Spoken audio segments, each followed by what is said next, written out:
Bonjour à tous, bienvenue sur palombe.org. Aujourd'hui je vais vous montrer une petite astuce qu'il y a sur les balanciers. Alors, moi j'ai la particularité de faire des balanciers en métal.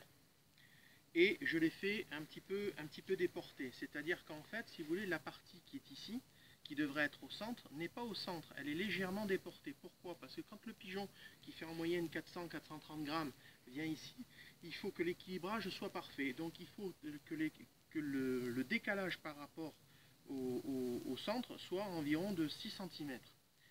Autre chose, il est important que le balancier ne soit pas droit. Il ne faut pas le mettre comme ça.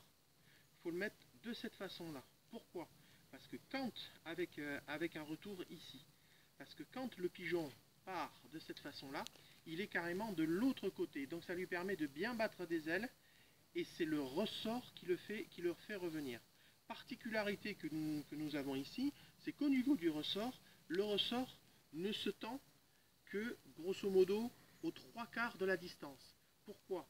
Parce que quand le pigeon vole, le ressort fait juste revenir le pigeon et le pigeon vole et se repose par son propre poids. C'est-à-dire que le ressort a pour but de faire simplement une impulsion pour faire revenir le balancier.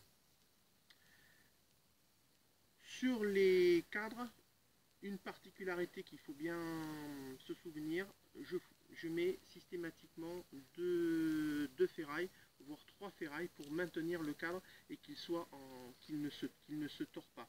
Souvent c'est 2, mais il m'arrive parfois, suivant la longueur du cadre, d'en mettre 3. Donc, autre chose, la corde qui est ici n'est jamais accrochée directement sur la ferraille. Pourquoi? Parce que quand, lors d'un week-end de chasse et que vous avez pas mal de rôdeuses, qu'est-ce qui se passe? Si vous accrochez la corde directement, eh bien à ce moment-là, au bout de 100 ou 200 sémérages, même si vous avez une corde de 5 mm, eh bien elle va être entamée par la ferraille et elle va se casser. Alors ce que je fais, c'est que je fais un système d'œillet avec un fil de fer, et là, à ce moment-là, il n'y a absolument aucun problème. Ça coulisse très bien et ça n'abîme pas la corde. Ici, je mets en place une butée.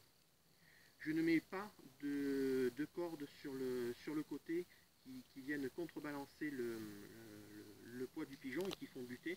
Je préfère mettre la butée ici. Si jamais la butée fait du bruit, je n'hésite pas à coller un morceau de liège. À ce moment-là, ça ne fait aucun bruit. Voilà. Donc, ce type de cadre, ce sont des raquettes de 85 cm.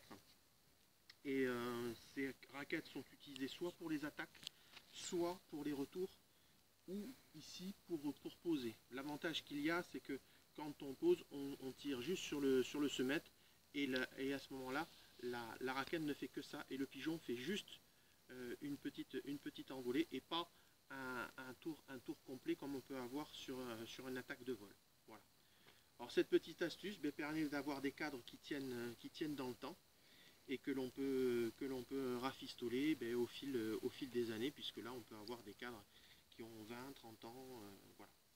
Donc surtout, le secret avec le pigeon, c'est d'avoir 2 grandes raquettes si vous voulez que le pigeon fasse un rendement qui soit optimal. J'espère que cette astuce vous sera utile, et je vous dis à très bientôt. Merci de votre écoute.